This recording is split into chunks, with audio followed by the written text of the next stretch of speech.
lá, iniciando o conceito de movimento circular uniforme. Então, primeiramente, faremos uma abordagem teórica. Vejam que no movimento circular uniforme, nós podemos considerar qualquer ponto, né, desse nosso círculo. Eu considerei aqui alguns pontos, ponto A, ponto C, ponto D, ponto E, ponto F. Né? Então, primeiramente, se nós temos um movimento circular uniforme, o que isso significa? Significa que nós temos um movimento, né, em que o módulo da velocidade ela é constante. Então a gente pode dizer que o módulo da velocidade no ponto A é igual ao módulo da velocidade no ponto B, que é igual ao módulo da velocidade no ponto C, que é igual ao módulo da velocidade no ponto D, que será igual ao módulo da velocidade no ponto E, que é igual ao módulo da velocidade no ponto F, certo? Então, em qualquer ponto que eu esteja considerando, né, nesse movimento circular, o módulo da velocidade vai ser o mesmo. Isso porque nós temos um MCU. O MCU é aquele que o módulo da velocidade permanece constante, certo? Então, em qualquer ponto aleatório que eu esteja considerando, o módulo da velocidade vai ser constante. E aí nós temos a aceleração centrípeta.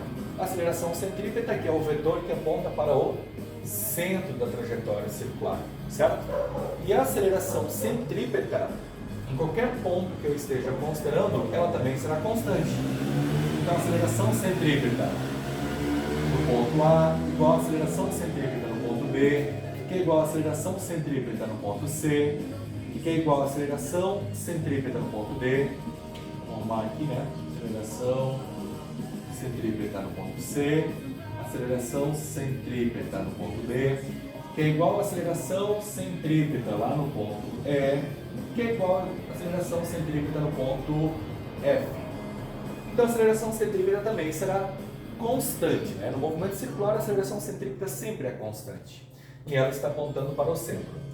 Qual é o que a aceleração centrípeta, né? Qual é a função dela dentro desse movimento? Ela vai fazer com que ocorra uma alteração da direção do vetor velocidade. Então nós temos uma alteração da direção do vetor velocidade e também podemos ter uma alteração no sentido. Nesse caso aqui, ó, o vetor velocidade está nessa direção, nessa. Então vejam que em qualquer ponto que eu esteja considerando, o meu vetor velocidade terá uma direção. Né? Continuando, nessa situação, como a velocidade é constante, então nós não temos alteração do módulo do vetor velocidade, até porque nós temos um movimento circular uniforme. A variação da velocidade ou a variação do módulo da velocidade apenas ocorrerá quando nós tivermos aceleração tangencial. Que nessa situação, a aceleração tangencial será igual a zero. Então, a aceleração tangencial é igual a zero. Por que a aceleração tangencial é zero? Porque nós temos uma velocidade constante, por conta do movimento circular uniforme, certo? Então, beleza, temos aí essa primeira relação teórica. Agora, levando em consideração frequência e período. Frequência é inverso do período, tá? Então, nós temos essa primeira relação. Frequência é o inverso do período. E o que nós temos em relação à frequência e período? O período corresponde ao tempo gasto para que ele dê uma volta completa em torno do seu próprio eixo, enquanto a frequência corresponde ao número de voltas que ele vai dar a cada intervalo de tempo, que no caso aqui a gente pode considerar como sendo 1 segundo. A frequência ela é dada em Hertz. O tempo é dado em segundos. Hertz, que é a mesma coisa que R em PS, rotação por segundo. Então, caso a questão nos forneça uma rotação em RPM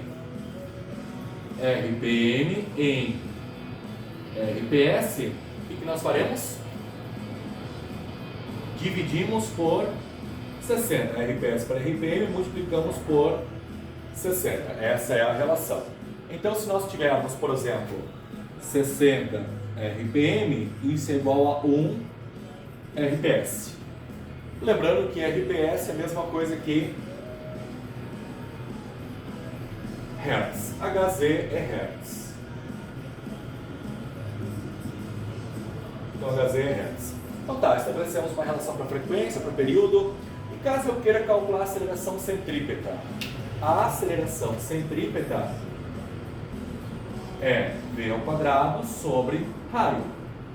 Então percebam aqui que nessa situação, isso aqui já está relacionado diretamente com a ideia de que a aceleração centrípeta vai ser constante em cada ponto, ela não vai ser variável, assim também como no MCU a velocidade ela é a mesma em qualquer ponto. Tá? Então essas são as relações que nós temos aí inicialmente. Ah, mas se eu quero estabelecer uma relação para o cálculo da velocidade, né, que ele está descrevendo em função do comprimento da circunferência. Então vamos lá, nós temos que velocidade é distância sobre tempo. Velocidade é distância sobre tempo, certo? Distância, nós estamos nos referindo a uma volta completa. Uma volta completa na circunferência, né, é 2π vezes o raio. 2πr corresponde a uma volta completa, certo? E o nosso tempo, ΔT, chamaremos ele de período, que é o nosso T maiúsculo. Pronto, temos aqui a equação da velocidade, né, no movimento circular. Como nós temos que a frequência é o inverso do período, podemos escrever essa equação também como 2π vezes a frequência. Então 2πf também é uma forma de determinarmos a velocidade, ok? Então nós temos essas duas possibilidades. Ah, mas e se eu quero determinar a velocidade angular? Né? Então a velocidade angular está relacionada com o nosso ângulo θ. Então, para determinar a velocidade angular, teremos velocidade angular é igual a variação angular sobre variação do tempo. Velocidade angular, variação angular sobre variação do tempo. Então, se nós pensarmos 360 graus é igual a 2π radiano. Então, 360 graus igual a 2π radiano. Por que 360 graus? Porque 360 graus corresponde a uma volta completa. Então, velocidade angular é igual a 2π sobre t. Pronto, temos aqui uma relação para o cálculo da velocidade angular. E aí vejam que a velocidade angular ela é dada em radianos por segundo. Radianos por segundo é a unidade de velocidade angular do sistema internacional, enquanto o período é dado em segundos. Tá? Vejam que também podemos escrever a velocidade angular em função da frequência. Então, velocidade angular pode ser 2π vezes a frequência. Por que nós podemos escrever dessa forma? Porque nós sabemos que a frequência é o inverso do período. Se eu passar 1 sobre t, eu posso substituir pela frequência. Lembrando que frequência é dado em hertz. Então, a nossa frequência é dada em hertz, tá? Não esqueçam disso. E lembrando que hertz é o mesmo que RPS. Converter as unidades para o sistema internacional é imprescindível. Não esqueçam de converter as unidades para o sistema internacional. E a relação que nós podemos estabelecer entre velocidade linear e velocidade angular, né, ficará da seguinte forma. Não esquecendo o detalhe que aqui nós temos o raio.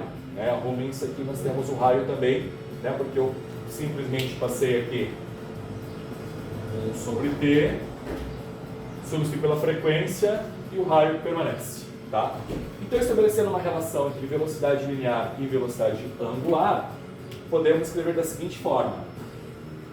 Como velocidade linear é 2π vezes f vezes r, quem é 2πf? É a própria velocidade angular. Sendo assim, a velocidade linear é igual a velocidade angular vezes o raio.